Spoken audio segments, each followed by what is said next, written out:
অর্থাৎ হেদায়েত আসার পরেও, কোরআন আসার পরেও, ইসলাম আসার পরেও, কোরআনের আয়াতগুলো আসার পরেও তারা এই কোরআনকে বাদ দিয়ে, ইসলামকে বাদ দিয়ে নিজের চিন্তাধারা অনুযায়ী চলেছেন। তারা নিঃসন্দেহে হেদায়েতের বিনিময়ে গুমরাহী হয়ে গেছেন। এই বৈশিষ্ট্যগুলো আল্লাহ পাক রব্বুল আলামিন মুনাফিকের বৈশিষ্ট্যের সাথে মিলে যায়। যারা হেদায়েতের পথে আসার পরেও তারা হেদায়েত প্রাপ্ত হন নাই, যারা কোরআনকে দেখেছেন, নবীকে দেখেছেন, নবীর কথা শুনেছেন, কালেমা পড়েছে, কিন্তু উপর থেকে ভিতর থেকে আল্লাহকে বিশ্বাস করেন নাই। এরপরে আল্লাহ পাক রব্বুল আলামিন তাদের বিষয়ে উদাহরণ দিচ্ছেন সূরাতুল বাকারার 17 নম্বর আয়াতে। আল্লাহ পাক রব্বুল আলামিন বলেছেন, মাসালুহুম কামাসালিল্লাযী ইসতাওকাযা নারা ফালাম্মা আযাআত মা হাওলাহু যাহাবাল্লাহু বিনূরিহিম ওয়া তারাকাহুম ফি যুলুমাতিল লা ইউবসিরুন। আল্লাহ পাক রব্বুল আলামিন কি চমৎকার উদাহরণ দিয়েছে। আল্লাহ পাক বলতেছেন তাদের অবস্থা সেই ব্যক্তির মতো যেই ব্যক্তি কোথাও আগুন জ্বালালো। কোনো এক ব্যক্তি কোনো এক জায়গায় আগুন জ্বালালো, উদাহরণ দিচ্ছেন কে বলেন তো? আল্লাহ পাক নিজে উদাহরণ দিচ্ছেন। কোনো ব্যক্তি কোনো একটা জায়গায় আগুন জ্বালালো, এই আগুন জ্বালানোর পরে তার চারদিকে সব কিছু, বলেন তো, যেখানে আগুন জ্বালানো যায় তার চারদিকে আলোকিত হয়ে যায়। কি হয়ে যায় বলেন? সব দিকে আলোকিত হয়ে গেল, স্পষ্ট হয়ে গেল। এরপরে এই আগুন যখন নিভে গেল, জ্বালালো, তারপরে চারদিকে সব কিছু যখন আগুন স্পষ্ট করে তুললো, ঠিক এমনি সময় আল্লাহ তাআলা চারদিকের আলোকিত আগুনকে উঠায় নিলেন এবং তাদেরকে অন্ধকারের মধ্যে ছেড়ে দিলেন। ফলে তারা কিছুই দেখতে পায় না। আগুন জ্বালালো একজন ব্যক্তি, এরপর আল্লাহ পাক ওই আগুনকে নিভিয়ে দিলেন, সব দিকে অন্ধকার হয়ে গেল, ফলে তারা আর কিছুই দেখতে পান না। এখানে আল্লাহ পাক কি উদাহরণ দিয়েছেন? এখানে কোরআন আগুন দিয়ে এই আলোর কথা যেটা আল্লাহ পাক বোঝালেন, যে এখানে কোরআনুল কারীমের আলো দিয়ে আল্লাহ পাক রব্বুল আলামিন তাদেরকে হেদায়েত দিল, কিন্তু এই হেদায়েত থেকে তারা ফিরে আসার চিন্তা করলো, আল্লাহ পাক সেই জন্য তাদের আলোকে নিভিয়ে দিল এবং তারা কি করলো? পরে তারা আর কিছুই দেখতে পারলো না, অন্ধকারের ভিতরে ধূলিসাৎ হয়ে মিশে গেল। এরপর আল্লাহ পাক রব্বুল আলামিন বললেন, নবী আপনি মুনাফিকদের কাছে কোরআনের কথা, ইসলামের কথা, দ্বীনের কথা যতই বলেন না কেন, তারা কোরআন শুনবে না, ইসলাম শুনবে না। নামাজের জন্য আপনি যতই তাদেরকে ডাকেন না কেন, ধর্মীয় বিষয়ে যতই আপনি তাদেরকে বলেন না কেন, হ্যাঁ নবী, তারা আপনার কাছে আসবে না। তারা, কারণ আমি আল্লাহ পাক রব্বুল আলামিন তাদের বিষয়ে সার্টিফিকেট দিয়ে দিলাম, সুম্মুম বুকুমুন উময়ুন ফাহুম লা ইয়ারজিউন। আল্লাহ পাক রব্বুল আলামিন বললেন তারা বধির হয়ে গেছে, মুখ অন্ধ হয়ে গেছে, তারা মূর্খ অন্ধ হয়ে গেছে। আল্লাহ পাক রব্বুল আলামিন বললেন তারা বধির হয়ে গেছে, তারা কানে শুনবে না। তাদের কাছে ইসলামের কথা, কোরআনের কথা, দ্বীনের কথা, ধর্মের কথা যতই বলেন না কেন নবী গো, তারা কান বন্ধ করে রাখবে। এই কান দিয়ে শুনবে আর কান দিয়ে বের করে দিবে। বলেন ঠিক কিনা? তাদের কাছে ভালো লাগে গান বাজনা, তাদের কাছে ভালো লাগে নবী, হ্যাঁ, তাদের কাছে ভালো লাগে নর্তকী, তাদের কাছে ভালো লাগে দুনিয়ার মান সম্মান, দুনিয়ার ক্ষমতা, বিলাসিতা। নবী কি আপনি তাদের কাছে যতই কোরআনের কথা শোনান না কেন, ফাহুম লা ইয়ারজিউন, সুতরাং তারা ফিরে আসবে না। ফিরে যদি আসতো, এই প্রতি শুক্রবারে জুমার দিন কোরআনের আলোচনাগুলো শোনানো হয়, কিন্তু শোনার পরেও মানুষ, এই যে মিডিয়ার মাধ্যমে প্রচার হয়, সারা মানুষ শুনে, কত মানুষের কানে ইসলামের প্রচার, দ্বীনের দাওয়াত পৌঁছে যায়, কিন্তু দিলটা আল্লাহর দিকে, কোরআনের দিকে, আল্লাহর ভয়ের দিকে ফিরে আসে না।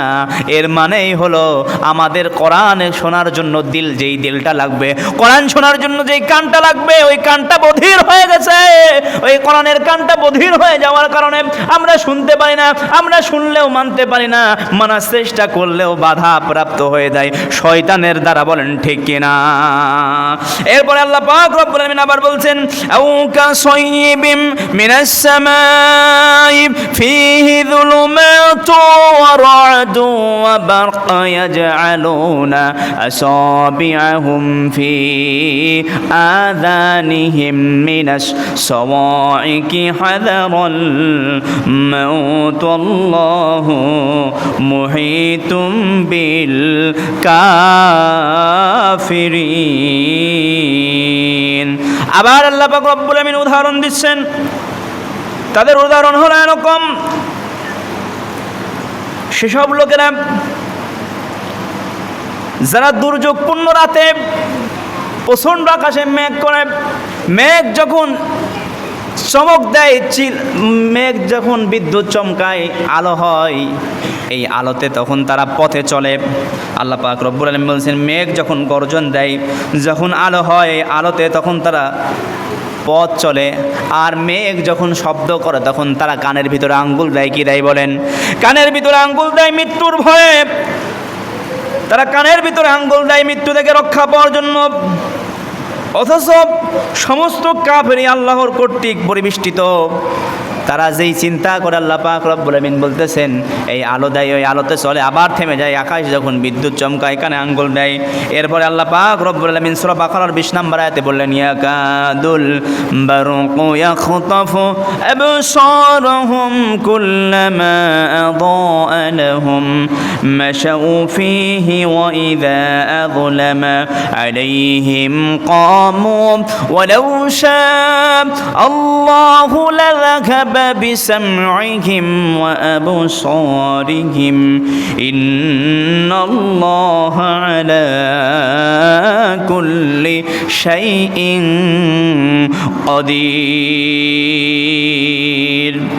আল্লাহ পাক রব্বুল আমিন বললেন যখন বিদ্যুৎ চমকালো কিছু সময় তারা আলো পেল ওই আলোতে কিছু পথ আগায় আবার থামে কি করে বলেন তো আছে না নাই যখন আকাশে বিদ্যুৎ চমকায় ওই বিদ্যুৎ চমকানোর আলোতে কিছুটা পথ আগায় আবার থেমে যায় যখন অন্ধকার হয়ে যায় তখন ঠায় দাঁড়িয়ে থাকে একপাশে দাঁড়িয়ে থাকে আবার যখন বিদ্যুৎ চমকায় আবার তখন কিছু পথ আগায় যদি আল্লাহ ইচ্ছা করেন তাদের শ্রবণ শক্তি ও দৃষ্টি শক্তি বলেন তো আল্লাহ পাক ছিনিয়ে নিতে পারেন কি পারেন না আল্লাহ পাক বললেন আমি যদি ইচ্ছা করি তাদের শ্রবণ শক্তি তারা কানে শুনতে পারবে না আমি বন্ধ করে দিতে পারি তারা চোখে দেখতে পারবে না আমি বন্ধ করে দিতে পারি তারা তো মনে করতেছে আমি আল্লাহর দেয়া আলোতে কিছু পথ আগালো আবার থামলো আবার কিছু পথ আগালো আবার থামলো কিন্তু আমি আল্লাহ পাক চিরতরের জন্য ওর কানে শোনাকে বন্ধ করে দিতে পারি শ্রবণ শক্তি বন্ধ করে দিতে পারি আমি আল্লাহ পাক যদি চাই চিরতরের জন্য ওর চোখে দেখাকে বন্ধ করে দিতে পারে বলেন পারে কি পারে না কিন্তু আমার দেয়া আলোতে চলবে আমার দেয়া জমিনে খাবে আমার দেয়া সম্পদ ভক্ষণ করবে কিন্তু বান্দা আমি রবকে চিনবে না আল্লাহ পাক বলে তোমাকে সুযোগ দিয়েছি ছাড় দিয়েছি বান্দা কিন্তু ছেড়ে দেব না বলেন ঠিক কিনা আল্লাহ পাক ছাড় দিয়েছে সুযোগ দিয়েছে ছেড়ে দিবে নাকি বলেন আল্লাহ পাক চাইলে মুহূর্তের ভিতর অন্ধ করে দিতে পারে কি পারে না আল্লাহ পাক চাইলে শ্রবণ শক্তিকে কেড়ে নিতে পারে সব কিছু আল্লাহ পাক রব্বুল আলামিন পারেন কিন্তু বান্দা আপনাকে আমাকে ছেড়ে দিয়েছেন আল্লাহ পাক বড় ভালোবাসেন ও বান্দা আল্লাহ পাক চাই বান্দা ফিরে আসে কিনা কি করে কিনা বান্দা ফিরে আসে কিনা বান্দা আমাকে ডাকে কিনা বান্দা যদি একবার ফিরে আসে আমি আল্লাহকে আল্লাহ বলে ডাক দেয় আমি আল্লাহ পাক রব্বুল আমিন বান্দার সব জীবনের গুনাহগুলো মাফ করে দেব বলেন সুবহানাল্লাহ আল্লাহ পাক বলছে বান্দা গো হতাশ হয় না আমি আল্লাহর রহমতের দরজা বন্ধ হয় না লা তাকনাতু মির রাহমাতিল্লাহ আল্লাহ পাক রব্বুল আলামিন বলতেছেন বান্দা আমার রহমত থেকে তোমরা নিরাশ হয়ে যেও না বান্দা তোমার কত গুনাহ হয়ে গেছে পাহাড় সমান যদি গুনাহ তুমি করে ফেলো আমি তার চাইতে বেশি দয়া নিয়ে তোমার বান্দার সামনে হাজির হয়ে যাব কিন্তু বান্দা তুমি ফিরে আসো আমি তোমার জীবনের সব গুনাহগুলো মাফ করে দেব কিন্তু বান্দা আমরা ফিরে আসি না আমরা আল্লাহকে ডাকতে জানি না ডাকার মতো ডাকলে মালিক কেমনে সাড়া দেয় না ঠিক কিনা বলেন ডাকার মতো ডাকলে মালিক কেমনে সাড়া দেয় না, কিন্তু আমরা আসলে ডাকতে জানি না, আল্লাহ পাকের কাছে চাইতে জানি না। চাওয়ার মতো যদি চাওয়া যায়, আমার রব এত দয়াময়, ফিরায় দিতে পারেন না। আপনি আপনার মায়ের কাছে, আপনি আপনার বাবার কাছে একবার দুইবার চাইলে বাবার কাছে মনে হয় সন্তান আমার কাছে একটা জিনিস চেয়েছে, যে কোনোভাবে যত কষ্টই হোক না কেন আমি আমার সন্তানকে এই জিনিসটা দেব। মায়ের কাছে একবার চাইলে মা মনে করে সন্তানের শখটা যত কষ্টই হোক পূরণ করে দেব। কিন্তু আমার আল্লাহ পাক রব্বুল আলামিন মায়ের চাইতে বাবার চাইতে 99 গুণ যার কাছে মায়া, আর সেই মায়ার 1% মায়া, 1% মহব্বত, 1% ভালোবাসা আল্লাহ পাক মাকে দিয়েছে। আর সব মায়া আল্লাহর কাছে। ওই আল্লাহর কাছে চাইলে বলেন তো আল্লাহ ফিরায়া দেয়? এই কথা বলেন না, আল্লাহ কি ফিরায়া দেয়? ও মুসলমান শোনেন, আল্লাহ ফিরায়া দেয় না, কিন্তু আমরা আল্লাহর কাছে চাইতে জানি না। চাওয়ার মতো চাইলে আমার রব ফিরায়া দেয় না। এই জন্য আল্লাহর কাছে চাইতে হবে। আল্লাহ কত গুনাহ করেছি জেনে না জেনে, বুঝে না বুঝে, মালিক গো জীবনের সব গুনাহগুলো ক্ষমা করে দাও। রাতে তাহাজ্জুদের নামাজে যাই নামাজে দাঁড়িয়ে, তাহাজ্জুদের নামাজে যাই নামাজে দাঁড়িয়ে সেজদায় পড়ে পড়ে দু চোখের পানি ছেড়ে ছেড়ে কাঁদতে হবে, আল্লাহ গো জীবনের অনেকগুলো বছর পার করে ফেলেছি, আল্লাহ জীবনের গুলোগুলো মাফ করে দাও। জীবনে অনেক নামাজ ছেড়েছি, জীবনে অনেক মিথ্যা বলেছি, জীবনে অনেক খারাপ কাজ করেছি, আল্লাহ ভুল বুঝতে পেরেছি, তুমি আমাদেরকে ক্ষমা করে দাও। আল্লাহ পাক বলবে, ও ফেরেশতা দেখ, ওই বান্দা ফিরে এসেছে, ভুল নিজের ভুল নিজে বুঝতে পেরেছে। ফেরেশতা গো আমার এই বান্দার জীবনের সব গুনাহগুলো মাফ করে দাও। বলেন সুবহানাল্লাহ।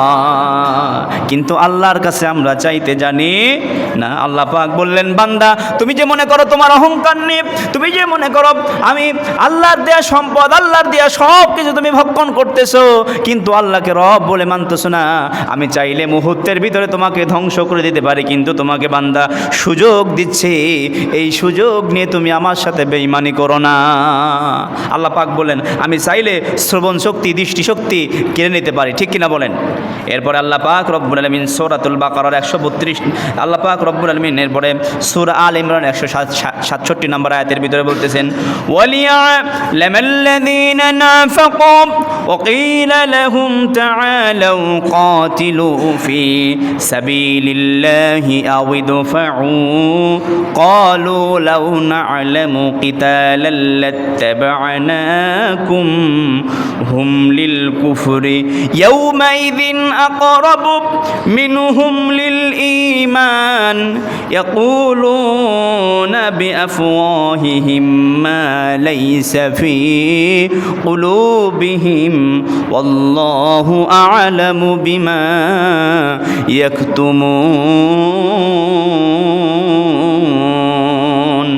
আল্লাহ পাক রব্বুল আমিন বললেন, এবার মুনাফিক শনাক্ত করা যাবে কিভাবে?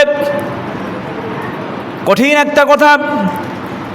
আল্লাহ পাক বললেন, মুনাফিককে তোমরা কিভাবে চিনবা?